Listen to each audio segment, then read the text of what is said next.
Bienvenido a la lectura sin comentarios del libro de la educación, escrito por Elena Harmon de White, en voz de Mari Galnich. Capítulo 16. Biografías bíblicas. Por la fe conquistaron reinos, gobernaron con justicia. Su debilidad se convirtió en fortaleza. Hebreos 13, de 33 al 34.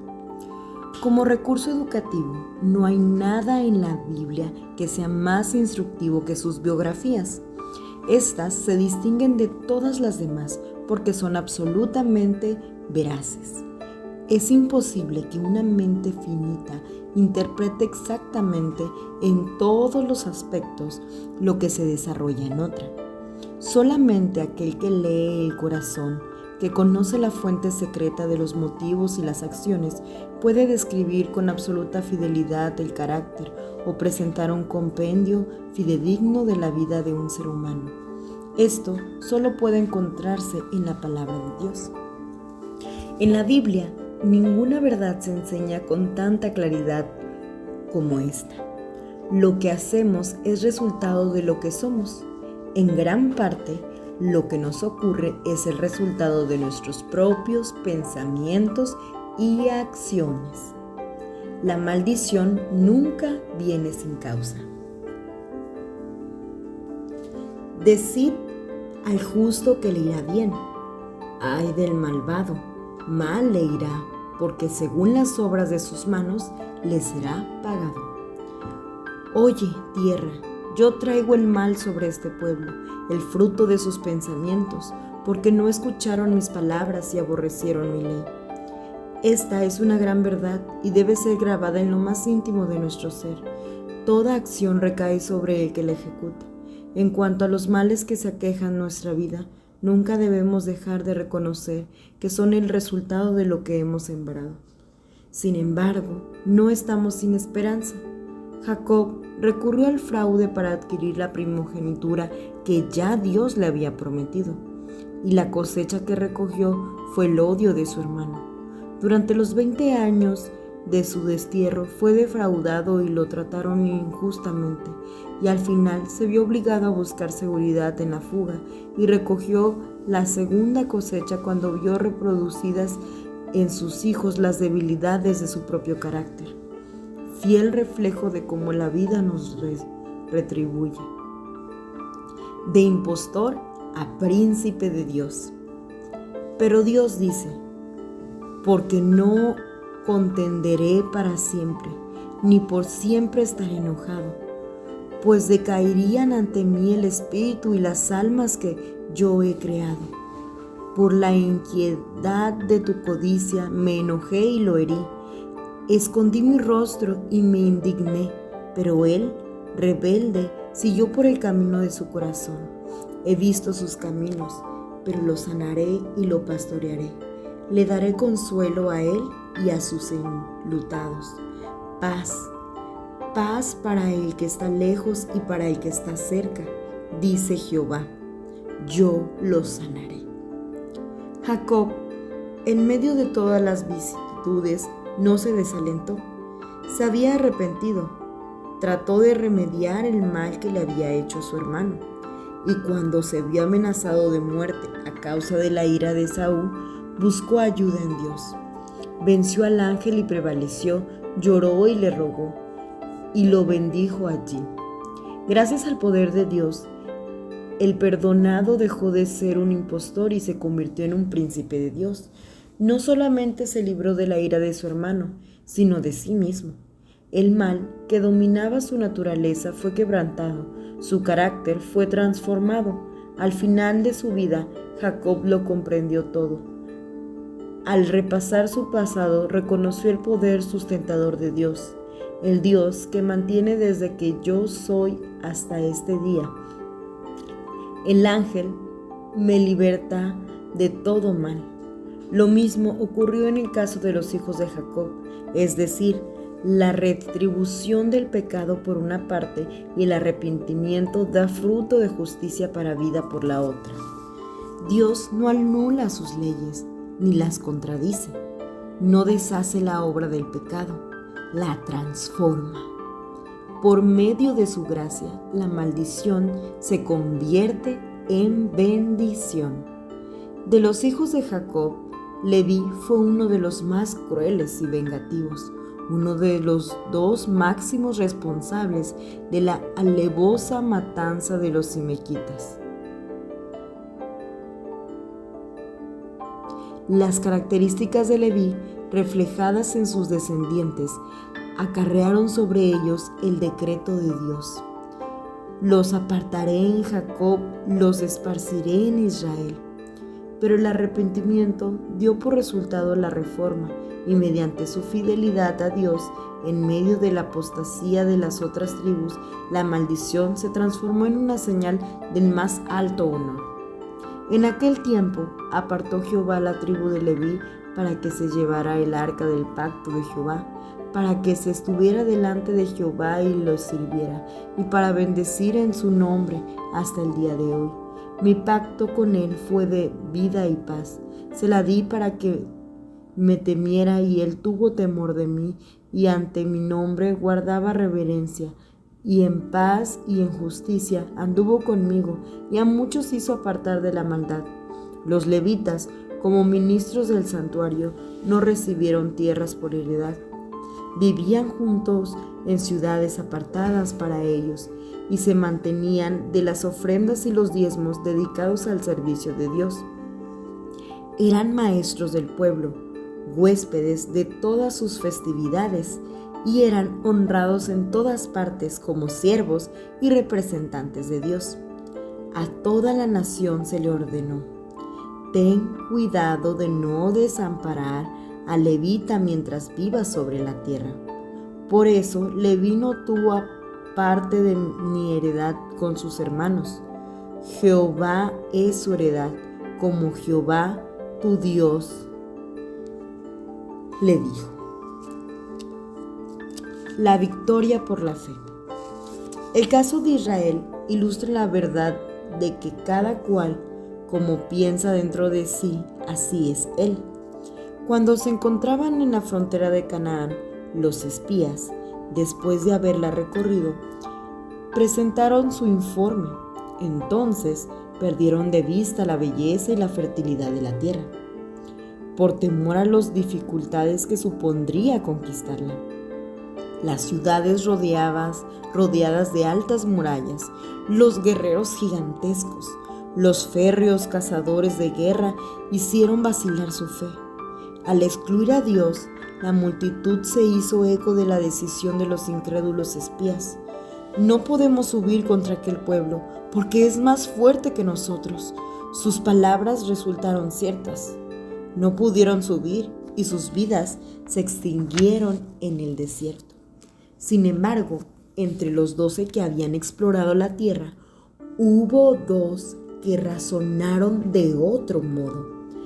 Más podremos nosotros que ellos, decían, considerando que la promesa de Dios era más poderosa que los gigantes, las ciudades amuralladas o los carros de guerra de hierro. Para ellos su palabra era cierta. Aunque compartieron con sus hermanos los 40 años de peregrinación, Caleb y Josué entraron en la tierra prometida. El primero tan valiente como cuando salió de Egipto con las huestes del Señor, pidió y recibió como heredad la fortaleza de los gigantes. Gracias al poder de Dios, expulsó a los cananeos. Fue dueño de los viñedos y olivares que sus pies habían pisado. Aunque los cobardes y rebeldes perecieron en el desierto, los que tuvieron fe comieron las uvas de Escol. La Biblia presenta con total claridad el peligro que implica apartarse, aunque sea solo por un momento, de la justicia, peligro que afecta tanto al culpable de la mala acción como a todos los que están al alcance de su influencia. El ejemplo tiene como poder extraordinario cuando se pone a la disposición de las malas tendencias de nuestra naturaleza, su poder llega a ser casi irresistible. Ejemplos aleccionadores. La mayor de las fuerzas del vicio en nuestro mundo no es la vida inicua del pecador abandonado o del paria degradado, es de la vida que parece virtuosa, honorable, noble, pero en la cual se fomenta un pecado, se abriga un vicio. Para el alma que lucha en secreto contra alguna fuerte tentación y tiembla al borde del abismo, semejante ejemplo es uno de los más poderosos incentivos para pecar. El que, dotado de elevados conceptos de vida, la verdad y el honor, viola intencionalmente su precepto de la santa ley de Dios, pervierte sus nobles dones hasta convertirlos en una tentación para pecar. El genio, el talento, la compasión e incluso las acciones generosas y bondadosas pueden llegar a ser señuelos de Satanás para atraer a almas al abismo de la perdición. Por eso, Dios ha dado tantos ejemplos que muestran los resultados que pueden acarrear un solo acto incorrecto, desde la triste historia de aquel pecado que trajo la muerte al mundo y toda nuestra desgracia en la pérdida del Edén, hasta la de aquel que por 30 piezas de plata vendió al Señor de la gloria. La Biblia está repleta de ejemplos que nos han llegado como advertencias puestas en las sendas que se apartan del camino de vida. También son una advertencia de los resultados que nos sobrevienen al ceder una sola vez a la debilidad humana y al error, por un momento de incredulidad, por faltarle una vez la fe. Elías limitó la obra de su vida. La carga que había llevado en favor de Israel era pesada. Constantes habían sido sus advertencias contra la idolatría nacional y profunda su preocupación cuando, durante los 3 años y medio de hambre, esperó una señal de arrepentimiento. En el Monte Carmelo fue el único que estuvo de parte de Dios. La idolatría fue demolida por el poder de la fe y la lluvia dio testimonio de las lluvias de bendición que aguardaban para ser derramadas sobre Israel. Luego, cansado y débil, Elías huyó ante las amenazas de Jezabel y solo en el desierto deseaba morir. Le faltó la fe. No iba a poder completar la obra que había empezado. Dios le ordenó que ungiera a otro como profeta en su lugar. A pesar de todo, el Señor tuvo en cuenta la lealtad con que Elías le había servido. Elías no iba a perecer desalentado y solo en el desierto. No le tocaría descender a la tumba, sino subir con los ángeles de Dios a la presencia de su gloria. Estos casos nos enseñan lo que algún día todos comprenderemos, que el pecado a lo único que lleva es al aprobio y a la perdición, que a la incredulidad no es más que el fracaso, pero que la misericordia de Dios llega hasta las mayores profundidades, que la fe eleva al alma arrepentida hasta compartir la condición de hijos de Dios. La disciplina del sufrimiento. Todos los que en este mundo prestan verdadero servicio a Dios y a la humanidad están siendo educados en la escuela del dolor. Cuanto mayor sea la responsabilidad y más elevada la posición, más difícil será la prueba y más severa la disciplina. Analicemos las biografías de José y de Moisés, de Daniel y de David, y al comparar los primeros años de David con los iniciales de Salomón, fijémonos en cuáles fueron los resultados. Durante su juventud, David estuvo estrechamente relacionado con Saúl y su permanencia en la corte y su contacto con los miembros de la corte real le permitieron conocer la naturaleza de las ambiciones, los conflictos y las contradicciones ocultas bajo el brillo y la pompa de la realeza. Se dio cuenta de hasta qué punto es incapaz la gloria humana de infundir paz al alma, y sintió alivio y alegría al regresar de la corte para volver a cuidar los rebaños. Cuando debido a los celos de Saúl, tuvo que huir al desierto, David, desprovisto de toda ayuda humana, se apoyó con todas sus fuerzas en el Señor. La incertidumbre y las vicisitudes de la vida en el desierto, sus incesantes peligros, la necesidad de huir con frecuencia, el carácter de los hombres que se le unieron allí, todos los afligidos, todos los que estaban endeudados y todos los que se hallaban en amargura de espíritu, hacían aún más necesario un inquebrantable dominio propio.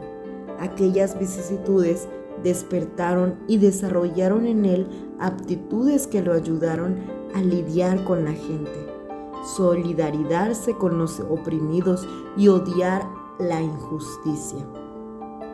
En los años de espera y peligro, David aprendió a buscar en Dios su consuelo, su sostén, su vida. Aprendió que únicamente mediante el poder de Dios podría llegar al trono y únicamente mediante la sabiduría divina podría gobernar con pericia. David se había formado en las escuelas de las dificultades y el dolor, y por eso, aunque más tarde iba a ver manchada su reputación, mereció que se dijera de él: David reinó sobre todo Israel, gobernando al pueblo entero con justicia y rectitud. La experiencia de Salomón. En los primeros años de vida de Salomón, faltó la disciplina de los primeros años de vida de David. En cuanto a las aptitudes, carácter y vida, parecía más favorecido que todos los demás. De noble estirpe durante su juventud, ilustre en su adultez, amado por Dios, Salomón dio inicio a un reinado que auguraba grandes glorias y prosperidad. Las naciones se maravillaban del conocimiento y la perspicacia del hombre a quien Dios le había dotado de admirable sabiduría, pero el orgullo de la prosperidad lo alejó de Dios. Salomón se apartó del gozo de la comunión divina para buscar satisfacción en la sensualidad. Él mismo escribió: acometí grandes obras, me edifiqué casas, planté viñas para mí, me hice huertos y jardines y planté en ellos toda clase de árboles frutales, compré siervos y siervas, tuve siervos nacidos en casa, tuve muchas vacas y ovejas, que cuantos fueron antes de mí en Jerusalén.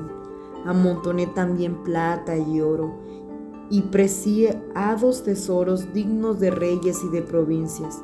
Me hice de cantores y cantoras, y toda clase de instrumentos musicales, y gocé de los placeres de los hijos de los hombres. Fui engrandecido y prosperé más que todos cuantos fueron antes de mí en Jerusalén. No negué a mis ojos ninguna cosa que desearan, ni privé a mi corazón de placer alguno, porque mi corazón se gozaba de todo lo que hacía. Miré luego todas las obras de mis manos y el trabajo que me tomé para hacerlas. Y he aquí, todo es vanidad y aflicción de espíritu sin provecho debajo del sol. Después volví a considerar la sabiduría de los desvariados y la necesidad, pues, ¿qué podrá hacer el hombre que venga después de este rey? Nada, sino lo que va ya sido hecho. Por tanto, aborrecí la vida. Asimismo, aborrecí todo el trabajo que había hecho debajo del sol. Por medio de su amarga experiencia, Salomón conoció la vanidad de una vida que busca su mayor bien en los placeres terrenales. Construyó altares a dioses paganos, solo para percatarse de cuán vana es la promesa de paz que ofrecen al alma. En sus últimos años, Salomón se apartó, cansado y sediento, de las resquebrajas cisternas de la tierra y volvió a beber la fuente de la vida. Inspirado por el Espíritu Santo, escribió para las futuras generaciones el relato de sus años malgastados, con sus lecciones de advertencia, y así, aunque su pueblo cosechó el mal que él había sembrado, la obra de la vida de Salomón no se perdió totalmente. Al final, la disciplina del sufrimiento completó su obra en él. Pero con semejante alborear, cuán glorioso hubiera podido ser el mediodía de su vida si Salomón hubiera aprendido en su juventud la lección que el sufrimiento había enseñado a otros. La prueba de Job. Para los que aman a Dios, a los que conforme a sus propósitos son llamados, el relato bíblico presenta una lección valiosa basada en el ministerio del dolor. Vosotros, pues sois mis testigos, dice Jehová, testigos de que Él es bueno y su bondad es suprema. Hemos llegado a ser un espectáculo para el mundo, para los ángeles y para los hombres. El altruismo, principio básico del reino de Dios, concita el odio de Satanás, que niega la misma existencia de dicha virtud. Desde el comienzo del gran conflicto, Satanás ha tratado de demostrar que los principios que constituyen el fundamento de las acciones de la divinidad son egoístas y califica del mismo modo a todos los que sirven a Dios. La obra de Cristo y la ley de todos los que llevan su nombre consiste en refutar las acusaciones de Satanás. Jesús se hizo hombre para darnos, mediante su propia vida, un ejemplo de altruismo.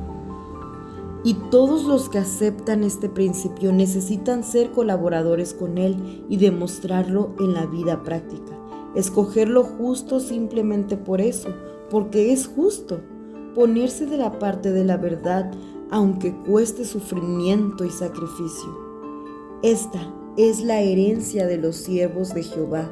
Su salvación de mí vendrá, dice Jehová. Casi al principio de la historia de este mundo se desarrolló la vida de alguien que fue víctima de esta contienda de Satanás.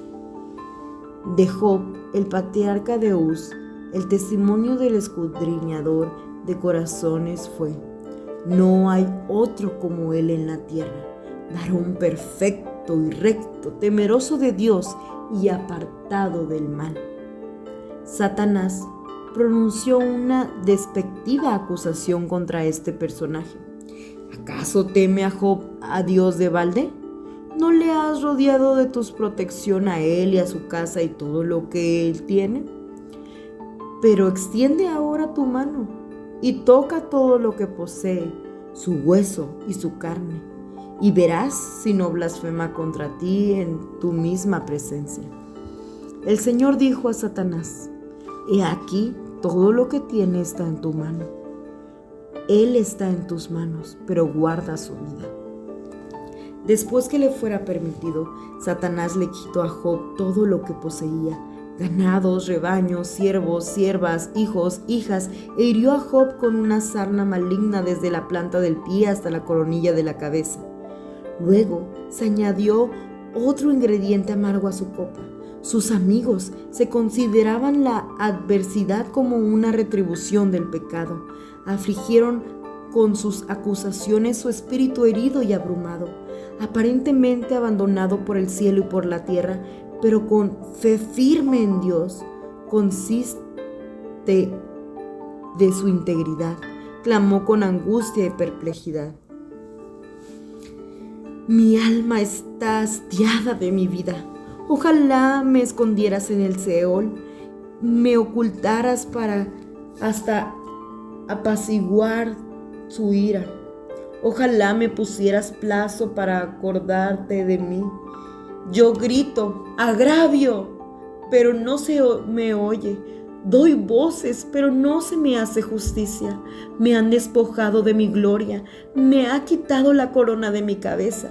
Mis parientes se detienen, mis conocidos me olvidan. Los que yo amo se vuelven contra mí. Vosotros, mis amigos, tened compasión de mí, porque la mano de Dios me ha tocado. ¿Quién me dirá el saber dónde hallar a Dios? Yo iría hasta su morada. Si me dirijo al oriente, no lo encuentro. Si al occidente, no lo descubro. Si Él muestra su poder en el norte, yo no lo veo, ni tampoco lo vi si se oculta en el sur, mas Él conoce mi camino. Si me prueba, saldré como oro. Aunque Él me mate, en Él esperaré. Pero yo sé que mi Redentor vive, y al fin se levantará sobre el polvo, y que después de deshecha esta mi piel, en mi carne he de ver a Dios. Lo veré por mí mismo. Mis ojos lo verán, no los de otro. Job fue tratado en conformidad con su fe. Si me prueba, dijo, saldré como oro. Así ocurrió. Por medio de su paciente resistencia, vindicó su propio carácter y de ese modo de carácter de aquel de quien era representante, y Jehová le quitó la aflicción y aumentó al doble todas las cosas que habían sido de Job. Jehová bendijo el postrer estado de Job más que al principio.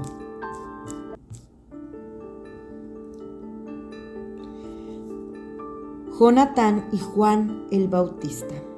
Entre los que por su abnegación han compartido los sufrimientos de Cristo, figuran los nombres de Jonatán y de Juan el Bautista, uno en el Antiguo Testamento y el otro en el Nuevo. Jonatán, que por nacimiento era el heredero del trono, sabía que había sido privado de él por decreto divino. Sin embargo, fue el más entrañable y fiel amigo de David, su rival. Jonatán arriesgó su propia vida para proteger la de David, y no obstante, Jonatán fue fiel a su padre Saúl en los sombríos momentos de la decadencia de su poder, y finalmente sucumbió al lado de éste.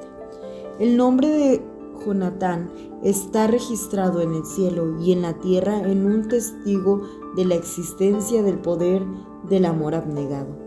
Cuando Juan el Bautista apareció como el heraldo del Mesías, conmovió a la nación. Multitudes formadas por todo tipo de gente seguían sus pasos de un lugar a otro, pero todo cambió cuando llegó aquel de quien había dado testimonio. Las multitudes siguieron a Jesús y el trabajo de Juan parecía haber llegado a su fin. Sin embargo, su fe no vaciló. Es necesario que Él crezca, dijo, y que yo disminuya. Transcurrió el tiempo y no se estableció el reino que Juan había esperado confiadamente. En la celda donde lo arrojó Herodes, privado del aire vivificador y de la libertad del desierto, esperó y veló. No hubo despliegue de armas, ni se hicieron pedazos las puertas de la prisión, pero la curación de los enfermos, la predicación del Evangelio y la restauración de las almas de los hombres dieron testimonio de la misión de Cristo. Solo en la celda, al ver que al fin semejante al de su maestro lo conducía su senda, cuando aceptó su destino, la comunión con Cristo en el sufrimiento, los mensajeros celestiales lo acompañaron hasta el sepulcro. Los seres del universo, caídos y no caídos, fueron testigos de la reivindicación de su servicio abnegado. Y en todas las generaciones que han surgido desde entonces, las almas sufrientes han sido consoladas por el testimonio de la vida de Juan. En la cárcel, en el patíbulo, en la hoguera, los hombres y mujeres han sido fortalecidos a través de los siglos de tinieblas por el recuerdo de aquel de quien Cristo declaró: entre los que nacen de mujer no se ha levantado otro mayor. ¿Y qué más digo? El tiempo me faltaría para hablar de Gedeón, de Barak, de Sansón, de Jefté, de David, así como de Samuel y los profetas. Todos ellos, por fe, conquistaron reinos, hicieron justicia, alcanzaron promesas, taparon bocas de leones, apagaron fuegos impetuosos, evitaron filo de espada, sacaron fuerzas de debilidad, se hicieron fuertes en batallas, pusieron en fuga ejércitos extranjeros. Hubo mujeres que recobraron con vida a sus muertos, pero otros fueron atormentados, no aceptando el rescate a fin de obtener mejor resurrección. Otros experimentaron aprobios, azotes y más de eso, prisiones y cárceles. Fueron apedreados, aserrados, puestos a prueba, muertos a filo de espada. Anduvieron de acá para allá, cubiertos de pieles de ovejas y de cabras, pobres, angustiados, maltratados. Estos hombres, de los cuales el mundo no era digno, anduvieron errantes por los desiertos, por los montes, por las cuevas, por las cavernas de la tierra. Pero ninguno de ellos, aunque alcanzaron buen testimonio mediante la fe, recibió lo prometido, porque Dios tenía reservado algo mejor para nosotros, para que no fueran ellos perfeccionados aparte de nosotros.